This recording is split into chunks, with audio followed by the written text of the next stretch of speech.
It's time for Real Estate 101 with the Karey Brown team from Realty Executives Preferred Advisors. Good Sunday morning to you. This is Karey Brown, broker owner of Realty Executives Preferred Advisors, and you're listening to Real Estate 101. Today I am here with Troy and Paul Baumgardner, and they are the owners of BB Brothers Drain LLC.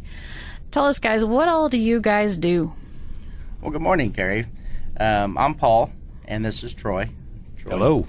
Do not do the Luke, mic. I am your father. I'm sorry. He was everybody. dying to do sorry. that. He always wanted that. Bucket list check. Yeah. Check. Get on your list there. Checking it. No, we specialize in drain cleaning, locating. We also do septic tank pumping and a plethora of other consulting on plumbing. Here to help everybody on the real estate on that side of it. It's not really the cleanest job. We're the number one guys for your number two pipes. There you go. Number one guys for your number two pipes. That is our slogan. So That's awesome. Okay, so in the real estate world, you guys are the ones that we call to come and clean everything out, and that way the inspectors can come in and check it out and make sure it's all good. everything is poo, right? Yes. Yeah. Yeah, that stuff. Tree roots and whatnot. Yeah. Well, we really don't like to see the tree roots, so Right. yeah, those are the ones that get everybody's blood pressure up. You hire us to make dirty movies. Yeah, literally. Literally, yes. And it's a fun gig. Those are really interesting videos to watch, by the way. Oh, thank you. And they are, but sometimes they can be a bit confusing. Some of the terms that goes along with that, I'm going to let Troy. Troy's our specialist on that. He's really good with this. He's got some things here, but there are terms when he makes a report that you may not understand. And if you don't, and you're buying, you should ask. But he's got a list of some Heck, things if here. I'm making a video and I say there's a belly in the line, that means the pipe is sagging down. It is settled, holding water. If a pipe is holding water, water can't get out, and solids can't get out. It's going to cause a problem. If I say there's a separation, that means the pipe pulled apart.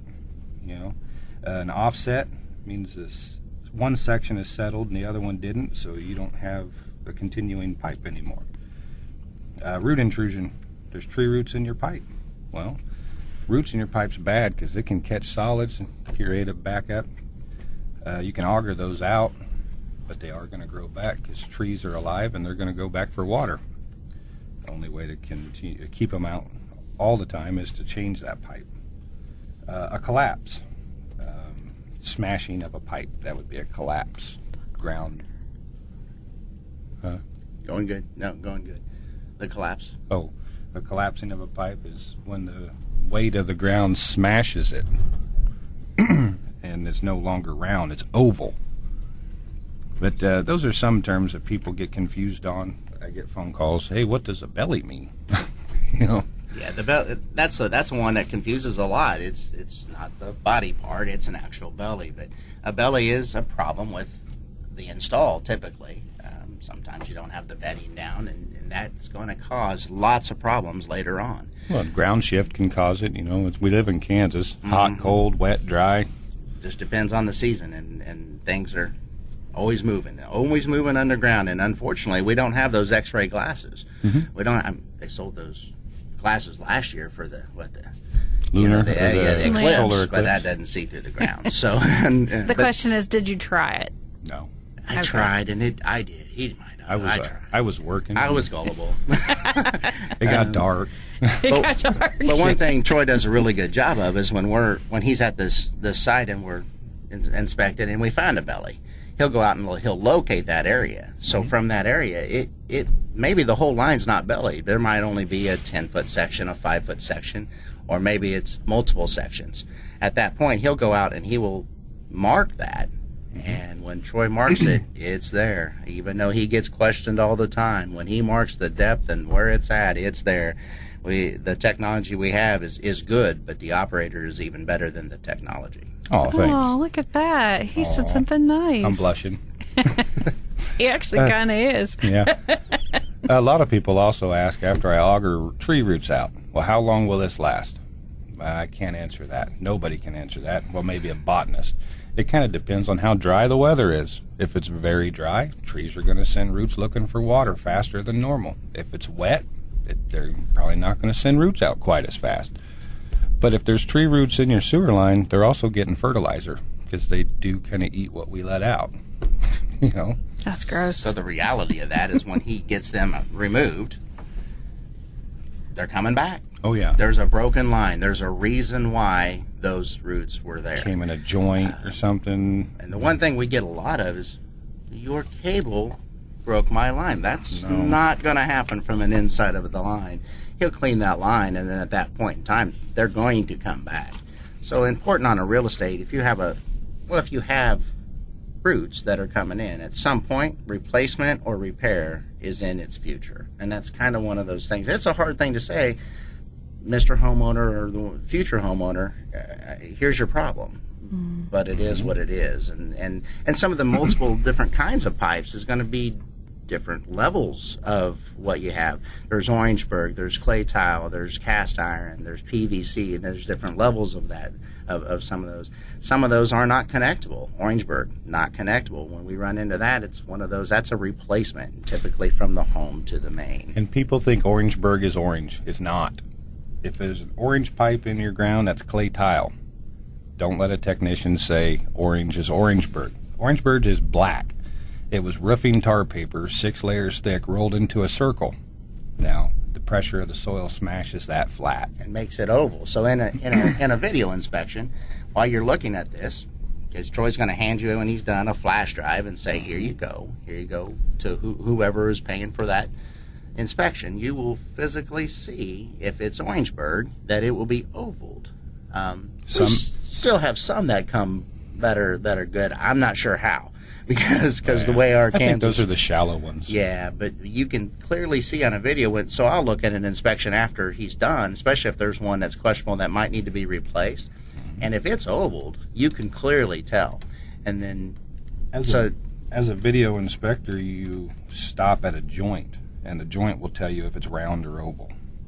It's easier to see that line in the joint than it is to see a pipe as oval. And through this process, you'll see, if you ever have us do a video, you'll see what Troy does. You won't see him going out, but he's looking at everything on the way out, and there's a footage on the screen. And then once he gets out, he'll hit record, and we record back. Out to the city main, we can or physically to the see tank. the line better by recording back. If you said Luke. You know, if you go forward, it just looks like Star Wars going really fast. Well, and if you record in, you never know what you're going to get on your camera. Within 5 feet, you might get a smudge on your camera, and now you can't see anything. Yes. So we always record back. Recording back, and you'll see that our videos, every once in a while we have someone request, would you please record on the way out? Both ways. And if that's the case, then that's upon request. Well, and I've already seen what I'm going to talk about and what I'm recording, so I know this footage I'm going to talk about tree roots, or I'm going to talk about whatever's in the line. Sure. Levels of difficulty. Some people may or may not understand, but like locating, it's really hard if there's other utilities that are there, that sometimes that can make challenges on locate. Underground electrical, overhead electrical, and even access. We get the phone call. It's very common. The realtor, hey, I need you to go do a video inspection at address XYZ. My question is there a clean out? That's the first question is there a clean out? If not, I have to pull a toilet or go through a roof vent. Or somehow a clean out on the inside or a roof vent, and that makes things a lot more challenging when we have that. Do you guys ever install the clean outs?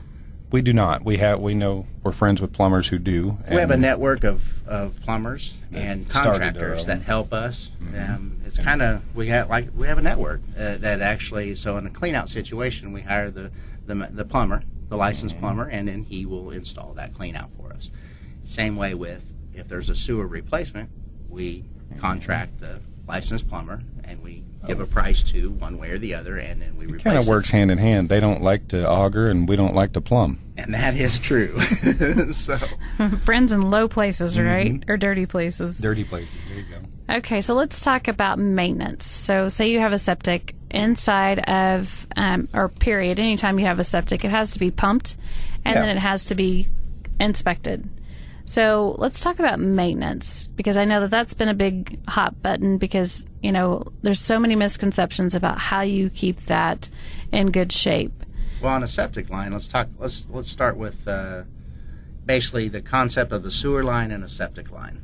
Okay? Yeah, the difference. Because there is a difference, and sometimes the individual that moves from the city that's always been able to flush everything or put everything down the sink and goes right into the main, and it's not their problem. In a septic world, now it's your problem. You're holding everything in a tank. You have basically, on a sewer, you got your house, your sewer line, and it goes into the city. The city takes it away. Someone else's problem. Someone else's problem, but we're paying for it in our taxes, so it's being taken care of. Don't worry about that. You're paying for the problem. Yeah, that's right. You're still paying for the problem. Now, on a septic, we got the house, line, now tank. And then a lateral field. Sometimes a distribution box, and then a lateral field. Okay. Lateral just takes gray water out of your tank. So whenever you flush your toilet, that amount of water goes out to your lateral field. Correct. But the solids stay in the tank. In the best of working system. And even in the best working systems, you're going to get solids out. So now we've added a lot of things that could make this more complicated. And now it's maintenance. There's maintenance involved because it's the poo's in your backyard or in your front yard. It's in your tank. So now we recommend 2 to 5 years on a real estate, I believe. Karey, correct me if I'm wrong, it's 2 years, I believe. 2 years. It has to have been pumped and inspected within 2 years. Otherwise, you have to do it again. Right, Sure. so you got to pump then every 2 to 5 years. Depends on how many people live in the house, too. The more usage, the faster you have to pump it. And the maintenance starts at the kitchen sink, believe it or not. Yeah, Okay, don't pour bacon grease down Don't pour it. the grease there. You got to deal with that. Or we do, and then there's a charge for that. So. And since we're talking about that, don't put feminine hygiene products down the line. Don't put diapers down the line. How about those disposable wipes? Flushable wipes. They're not flushable. That's a nasty word. That's a bad word. That ought to be beeped somehow. Flushable wipes should be beeped. Technically, every toilet can take a flushable wipe, but not every sewer system can. So don't flush flushable wipes. Even in sewers. Don't in sewers. Don't do it. But in your septic tank, they sit in your septic tank and form a ball, and now that makes the pump truck guy really, really mad because he's got 500 pounds of wipes in his truck that he can't get out. Oh. Or there's a grease ball back at your kitchen sink again. If you dump in grease down there, it's not my problem. It's gone. No, it is your problem, and now someone's got to deal with that in your tank. So the maintenance really starts at inside the house. But the grease is where bacteria comes into play. Grease and sludge. You can dose bacteria to eat that stuff. And that's treatment. Now, just because you're dosing doesn't mean you pour all the bacon grease down there. It's just going to catch the solid. What you hope is it's retaining, and Troy's going to explain a little bit. There's basically 3 levels of a septic tank. He's going to explain that real quick to you. Yeah. There's a bottom layer, which, sludge layer. That's where the solids drop down to. There's a middle layer, basically gray water, and then there's a top layer that's a crust. So when you introduce solids to a septic tank, the feces and everything settles to the bottom. Well, that's where the bacteria eats. Comes up through the gray water, pulls off the crust, pulls it back down to the sludge area. Outlet baffle on a septic tank goes down about 14 inches so that it's normally only getting gray water to leave the tank. When you don't pump often enough, your sludge layer builds up to the level of your outlet. Then you can get solids out to your lateral field. That's a bad thing because now you're talking maybe having to dig up your whole yard, replace laterals, and if I remember right, a 3-bedroom house has to have like 1,400 feet of laterals at around $10 a foot. I'm saying the going price right now is $10 a foot, give or take, depending on, but most companies are about the same. So when you're talking maintenance, Karey, we're talking inside now. We're also dosing from the inside, which help that tank. So we want to make sure that sludge level's down, and we know when we pull the lid, we know if you've been treating, we know if you've been taken care of, we know if you understand your system, and then we try to educate those individuals. Well, here's why. And you can dose bacteria with Rid-X. Some people use activated baker's yeast. We prefer natural clean septic. If you want to talk a little bit about that kind of stuff, Rid-X is 75,000 bacteria count per milliliter. It's a decent idea. Kind of weak. It is a single. They spend a lot of money in advertising them, right. So everybody knows Rid-X. Right, but it's a single strain bacteria, which means they wake up, they eat, they die, and then that's it. You're just redosing. Flush it again. Buy more. Buy more. So natural clean septic is a multi-strain bacteria, which means they will reproduce colonies. They don't just die and go away. It is also 300 billion bacteria count per milliliter. I mean, that's like Red X on super steroids, and that's what we use. But, any kind of yeast or even beer. I've seen people that drink a lot of beer, their septic tanks look really clean because of the yeast that's in the beer.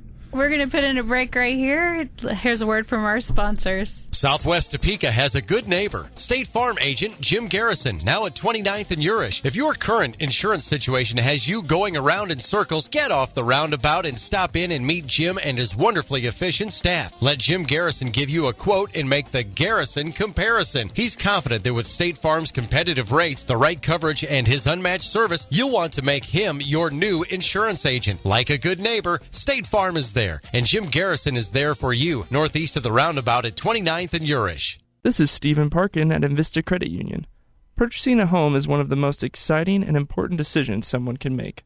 Let me tell you why Invista is the best choice for financing your new home purchase. First, quick pre-approval process. Our fast decision-making gives you the power to act quickly and make an offer on your dream home. Second, local servicing. We service your mortgage in-house.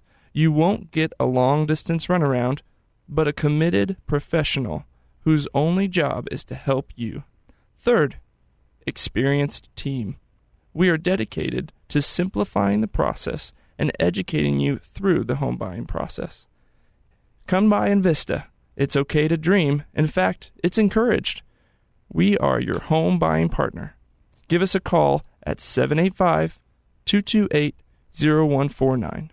Thanks for joining us again. This is Karey Brown, broker owner of Realty Executives Preferred Advisors, and you're listening to Real Estate 101. I am back with BB Brothers Drain LLC, which is Troy and Paul Baumgardner. Hello.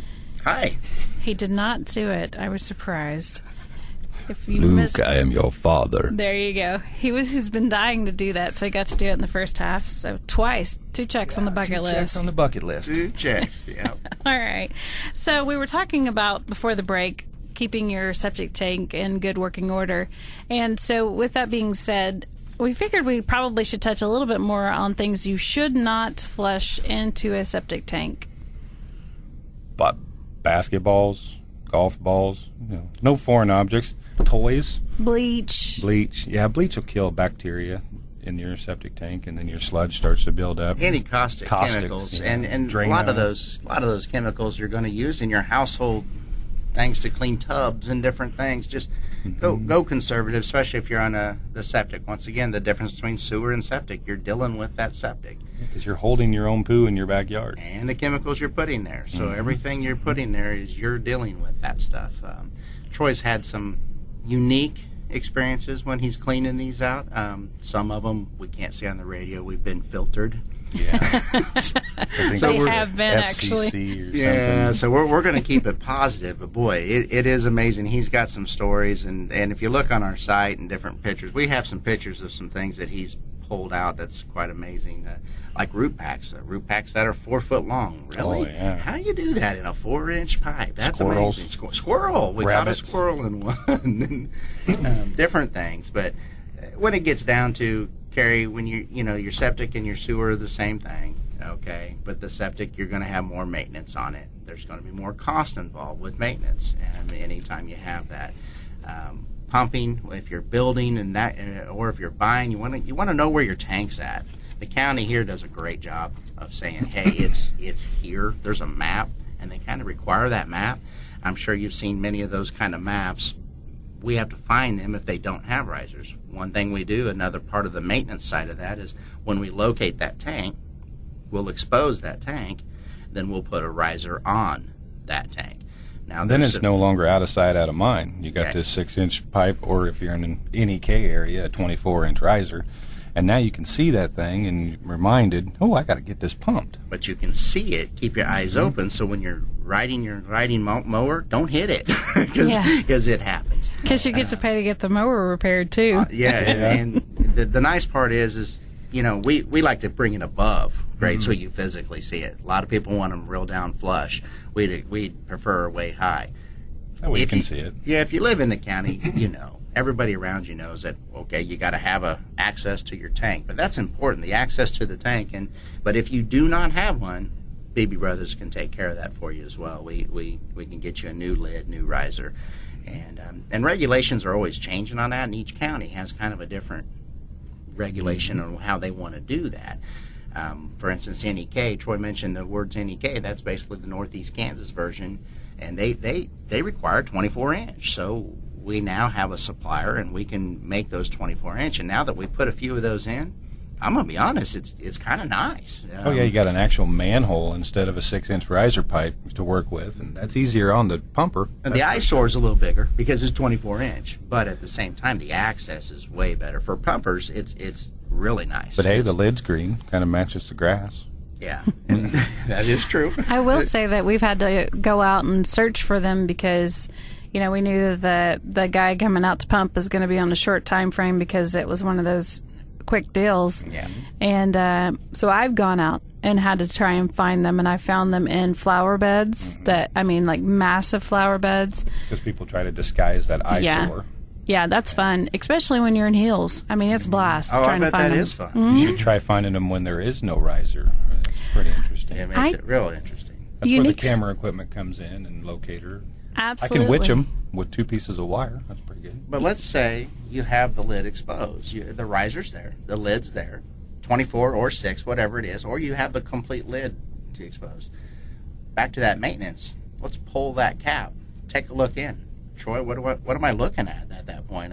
If I'm homeowner A, you're looking at a pipe. Ooh. That was fun. No. If you look down in there, the bottom of the pipe will be the top of the concrete. Okay, the water level should be anywhere from 6 to 10 inches below that pipe. Now, that tank is always going to look full because you have a 1,000-gallon tank. It's going to hold 1,000 gallons of water. Just because you see water in there doesn't mean you need pumped out. It's the amount of solids that is in the bottom coming up. So a lot of people look in there and go, oh my goodness, I'm full. Well, yeah, you're supposed to have water in it because the inlet and outlet are about the same height. So it's going to always retain water. 6 to 10 inches below the bottom of that riser pipe or below the top of the tank. And I'm going to go back to what he said in the beginning. The bottom of the riser pipe is the top of the tank. Yeah. Those are important. That's some of these terms we throw out that sometimes the homeowner or the realtor may not understand. The bottom of the pipe is the top of the tank. Of an actual septic tank riser. Correct. And if that's what we're looking at. If the riser's over the inlet side, you're going to look down there and see a T, for the sewer line coming in. Or if it's over the outlet, you're going to see a T for the outlet pipe. Side.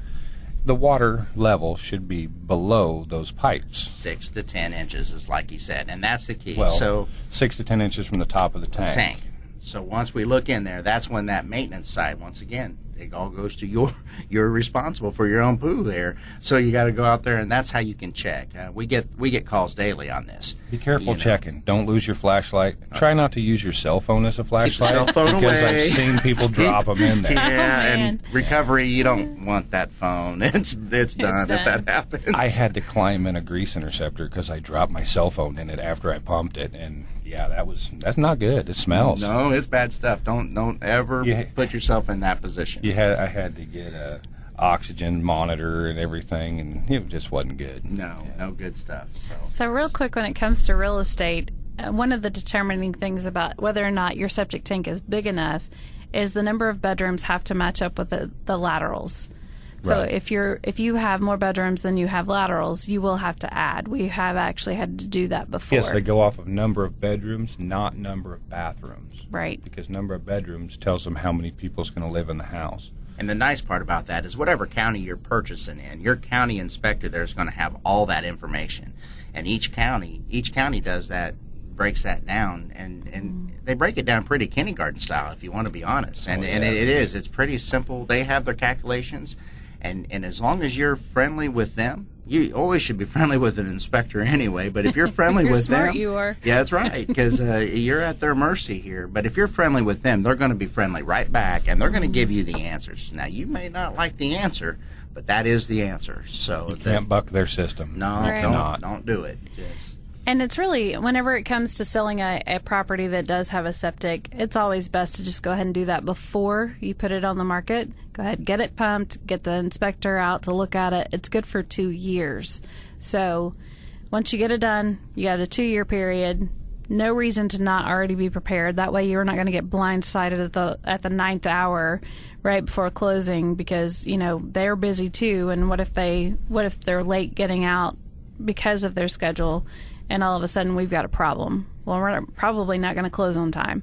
So go ahead and get it done beforehand. So real quick, we've got a couple minutes left. I would like, as clean as you can get it, the funniest things you've had happen. Funniest things I've had happen? Yeah. I was augering from a roof vent one time. I was a rookie at it yet. And I'm pulling my cable back, and all of a sudden I have red all in my gloves. It was blood. And I thought, oh my Lord, I keistered somebody. I thought my cable made a wrong turn when someone was using the toilet. I went in the house freaking out, making sure everyone was okay. Turned out everyone was fine. It was a squirrel in the vent line. And I just thought for sure I hurt somebody with my auger. That one's kind of funny. And Troy's got a big old heart, so it really crushed him. He probably fell off the roof getting there, I'm sure. Yeah. Some of the things I've augured out of lines are pretty funny. I'm not allowed to say. I guess I have CC rules or something. But there was a time, though, Troy, where you're Cameron, because I seen this video. This was great. And there was a critter. Oh, yes, critters. And now, right there, right in the sewer line, Teenage rats. Mutant Ninja Turtles. Yeah. Rats and mice actually get up from the city sewer and can climb up into service lines, and I've recorded them on camera. Some rats were large enough they couldn't turn around in a 4-inch pipe. They had to walk backwards to avoid my camera. Black snakes. I've seen black snakes in sewer lines. You know what's scary about that, Karey? The only thing between you and them is some water in your toilet, and both of those animals can hold their breath. Oh, that is messed up. All right, so one of the most unique things I've seen, houses built in the 1800s, couldn't find, nobody, the county, no one knew where the septic tank was. Well, the people had built their houses themselves back in that period in time, and they used an old Buick as their septic tank. They literally buried it, put a hole in the ceiling, and that was their septic tank. Needless to say, the buyers ended up with a new septic tank. I wished I could have seen that. Did you take pictures? Did you have a sunroof to do the I lost for the pictures. You lost the pictures. No That's sunroof. amazing. It was a whole... We haven't found one of those. I have found metal tanks. Yeah. In the ground. Very interesting. All right, guys, tell us real quick. If they need to have their septic tank pumped, sewer lines inspected, cameraed, anything like that, how do they get a hold of you? There's a couple different ways. You can go on our website at bbbrothersseptic.com, or you can see us on Facebook. Go to Facebook, like us on Facebook. I like Facebook. Gotta like us on Facebook, or you can always just call the number 1 guys for your number 2 pipes at 785-438-2080 or 785-357-0046. And if you're looking to buy or sell, be sure and check us out. You can check out our website at nekansashomes.com. You can give us a call at 785-213-5188. Please like us on Facebook. Just look for Preferred Advisors Team. And thanks for listening to Real Estate 101. Thank you for listening to Real Estate 101 with the Karey Brown team from Realty Executives Preferred Advisors. Tune in again next Sunday at 11 o'clock for Real Estate 101.